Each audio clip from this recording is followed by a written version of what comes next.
아마 이 내용하고 설교의 제목하고는 잘 어울리지 않는 분명한 내용이기도 하고 언어이기도 합니다. 하지만 베드로가 주님이 말씀하신 내가 나를 부인하리라 하신 그 말씀이 생각나서 통곡하며 울었더라, 이렇게 기록이 되어져 있습니다.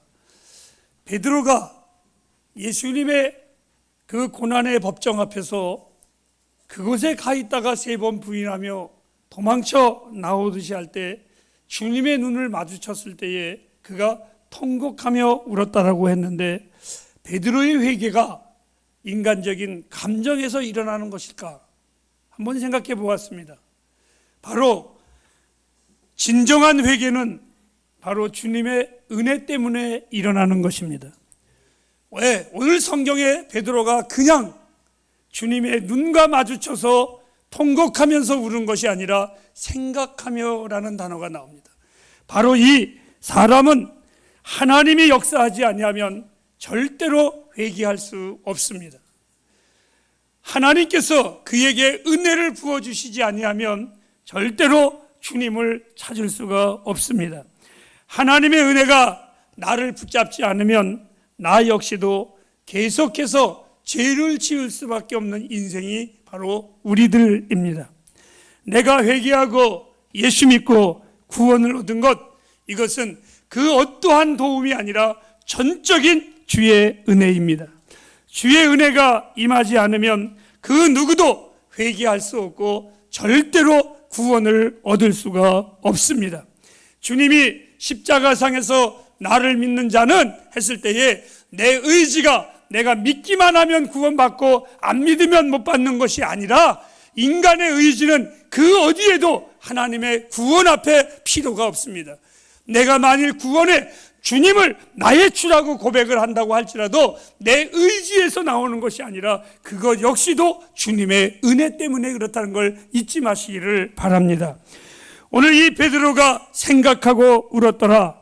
많은 사람들은 대부분 생각하지 않고 아무렇게나 예수 믿고 아무렇게나 살면서 걸어가고 있습니다. 그 모든 사람들이 생각 없이 하나님의 사람들이 되고 그리스도인들이 될 때가 너무나 많이 있습니다. 하지만 회개의 마음을 허락해 주시지 않는다면, 바로 주의 은혜가 우리에게 임하지 않는다면 절대로 예수를 나의 주라고 시인할 수가 없습니다. 오늘 마가복음의 원어의 표현에는 이렇게 되어 있습니다. 통곡하며 울었더라가 아니라 베드로가 자기의 머리를 감싸지며 울었더라, 이렇게 나와 있습니다. 감싸지며 울었더라. 자기가 지은 죄가 가볍게 여김이 아니라 심각하게 생각했고, 자기가 주님을 3번 부인한 것이 자기 자신에게 너무나 충격받은 끝에 그런 견딜 수 없어서 울어버린 그러한 상황이 오늘 이 본문의 말씀입니다. 마가복음 14장 내용은 우리 주님이 십자가상을 앞에다 놓고 십자가상에 걸어가는 모든 행적 가운데 일어난 길들이 여기에 씌어져 있습니다. 마가복음 14장 14절 말씀해 보면 주님은 유월절 마지막 날 밤 다락방에 모일 때에 제자들에게 미팅의 장소를 원했습니다. 얘들아, 나하고 저녁을 먹어야 되는데 어디서 먹을까? 사실상 제자들은 예수님께서 마지막 날 밤 미팅을 하자고 할 때에 이들은 그냥 하나의 정말 좋은 회식 자리인 줄 알았을 겁니다. 그곳이 마지막 자리인 줄을 전혀 몰랐을 것입니다. 그런데 주님이 마지막 날 밤 방을 찾았지만 방이 없었습니다. 내가 묵을 방이 어디 있느냐라고 했습니다. 이것은 예수님께서 처음 탄생하실 때에 그의 어머니가 정말 예수의 나을 자리, 누울 곳이 없어서 방을 찾은 것과 똑같은 예수님의 한 인생을 드라마틱하게 요약해 놓은 내용이기도 합니다.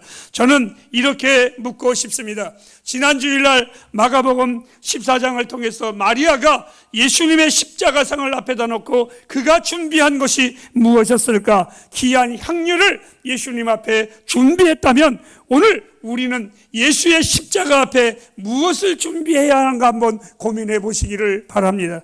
또한 오늘 주님이 나의 객실이 어디 있느냐, 내가 묵을 만한 곳이 어디 있느냐 할 때에 여러분의 심령을 향하여 주님이 묻습니다. 그럴 때 여러분들은 당당하게 주여 내 안에 있사오니 내게 없어서 이렇게 말할 수 있을까라는 생각도 한번 해보았습니다. 그리고 오늘 말씀입니다. 베드로가 3번 부인할 때에 주님께서 말씀하셨습니다. 닭이 울기 전 내가 나를 3번 부인하리라. 이것이 생각나 베드로가 통곡하며 머리를 감싸며 그는 괴로워했습니다. 십자가 앞에서 나와 여러분의 우리의 심령의 모습을 보고 아무것도 아닌 나를 죽기까지 사랑하신 그 놀라운 사랑을 생각해 보면 나의 모습 속에서 여러분 주님의 은혜를 생각하면서 얼마나 울어보셨습니까? 마리아가 귀한 것을 준비했다면 이 베드로가 정말 하나님 앞에 나왔을 때에 어찌 보면 그는 부인해서 마음이 아파서 울었다면 나는 그 울음은 나의 모습보다도 더 솔직하고 진지한 사람이다 라고 생각을 합니다. 왜요? 사랑하는 여러분, 제가 묻습니다. 햇불가정 여러분, 정말 제가 묻습니다. 예수 믿으면서 십자가 앞에서 통곡해 보셨습니까? 그 은혜 앞에 울어보셨습니까? 만일 울어보지 않았다면 가짜입니다. 베드로는 통곡했습니다. 주님을 부인한 것이 문제가 아니라 그 은혜 앞에, 그 사랑 앞에, 그의 실수 앞에 그는 통곡하면서 울었습니다. 그런데 오늘날 우리들의 교회들은 십자가의 그 사랑에 얼마나 감격하며 그 십자가의 은혜 앞에 얼마나 그 사랑을 노래하는지 모르겠습니다. 베드로가 누구입니까? 다 나열할 수 없습니다.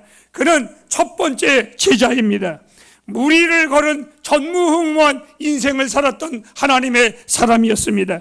열심으로는 대제사장의 종 말고의 귀를 잘라버린 열심파 중에 열심파입니다.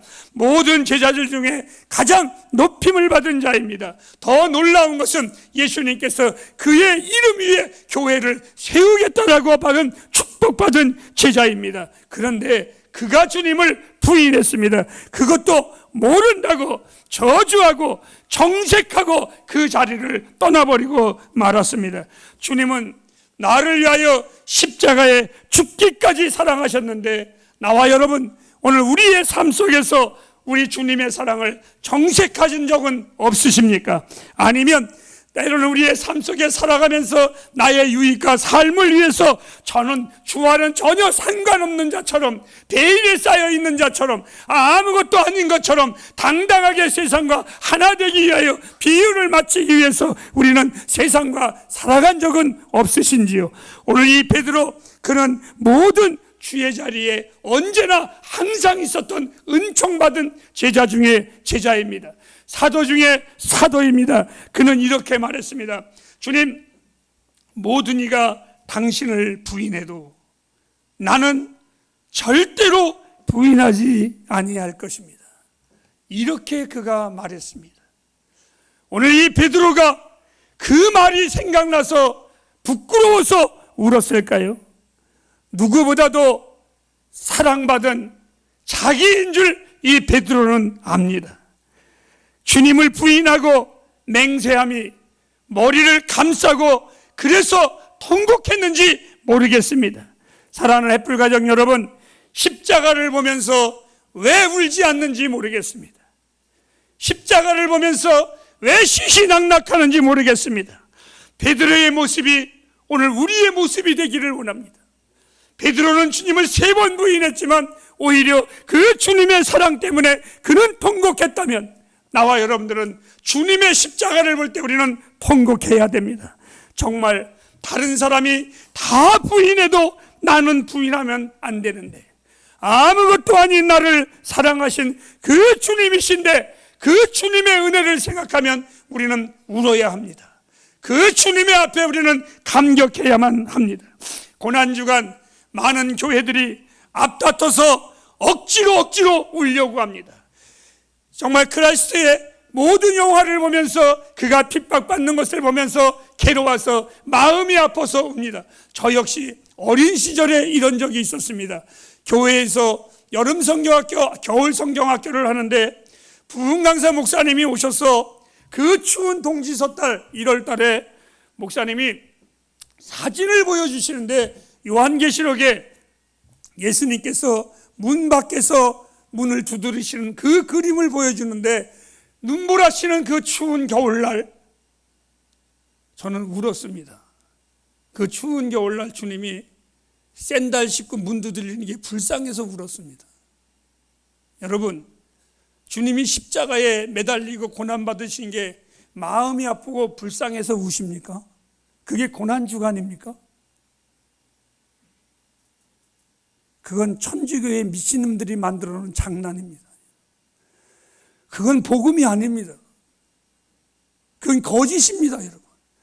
이 고난주간 죄인을 위해, 나를 위해 고난받으신 그 주님의 은혜 때문에 울어야 됩니다. 내가 무엇이간데 나를 주께서 이렇게 사랑하셨을까? 내가 무엇이간데 주께서 나를 이렇게 여겨주셨는지 그것이 크고 감사해서 내 주님을 위하여 내가 무엇을 해야 할고, 이것 때문에 우리는 울어야 되고, 이것 때문에 우리는 하나님 앞에 더 나아가야 됩니다. 통곡할 것이 있습니다. 그것은 뭡니까? 주님의 은혜를 내가 잃어버리고 사는 것을 통곡하십시오. 주님의 사랑을 잃어버린 것을 통곡하십시오. 십자가 앞에 겸손을 다짐해 봅니다. 베드로, 그의 실수가 평생에 그를 겸손하게 만들었습니다. 그리고 평생에 이 베드로는 주님을 높이면서 살았습니다. 넘어질 수밖에 없고 쓰러질 수밖에 없는 연약한 나인데도 불구하고 내 삶의 행복은 전적인 주님의 은혜 때문입니다. 전적인 주님의 사랑 때문입니다. 어느 날 우리 주님이 베드로에게 이렇게 말씀하셨습니다. 베드로야, 너의 작은 믿음이라도 떨어지지 아니하도록, 그 촛불 같은 믿음이라도 꺼지지 않도록 갔던 것이 내가 잘나서 그런 것이 아니라, 내가 기도해서 그런 것이 아니라, 여러분들이 주를 위하여 헌신해서 그런 것이 아니라 주님께서 내가 너를 위하여 기도했느니라. 주님의 은혜입니다. 사랑하는 햇불가정 여러분, 예수 믿으면서 주님보다 더 앞서 나가려고 하지 마십시오. 여러분들 안에 무엇이 선한 것이 있거든 이렇게 고백하십시오. 내 안에 무슨 선한 것이 있을 수 있겠느냐? 이것 역시 주님의 은혜로소이다. 이 고백이 오늘 우리들의 고백이 되기를 바랍니다. 베드로의 돌이킴, 이 베드로가 생각하고 회개했었던 것도 베드로가 자책감 속에 일어난 것이 아니라 바로 주님의 은혜였었습니다. 주님의 은혜에 감격할 수 있는 나의 눈물도 어찌 보면 주님의 은혜 때문입니다. 때로는 간혹 교회의 청년들이 저보고, 목사님, 또 우리 박광철 목사님은 설교 때마다 운다고 우지라고 약을 올립니다. 여러분, 저는요 안 울어요. 저하고 같이 40년 산 제 아내가 처음 저를 봤을 때에 이렇게 표현합니다. 얼마나 차가운 사람인지 냉장고 같은 사람이 아니라 냉동실 같은 사람이라고 말을 합니다. 저 참 차가운 사람입니다. 단답한 사람입니다. 냉정한 사람입니다. 그런데 주님의 은혜 때문에 그렇습니다.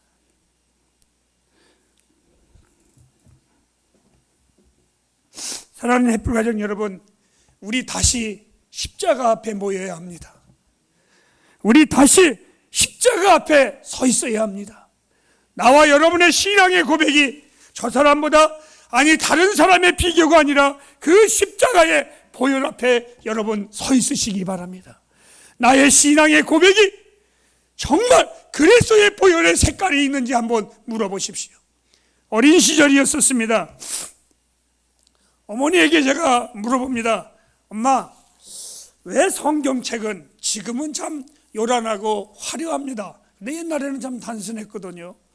그러면 이 성경책에 제가 물어봅니다. 엄마, 성경책은 왜 빨개?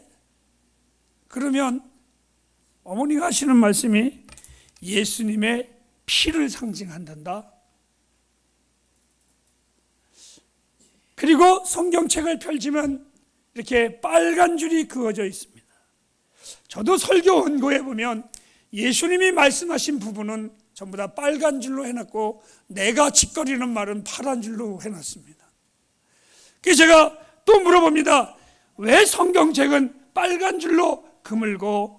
그랬더니 어머니가 하시는 말씀이 이것은 예수님의 보혈을 표한단다. 솔직한 말이지만 무식한 답변입니다.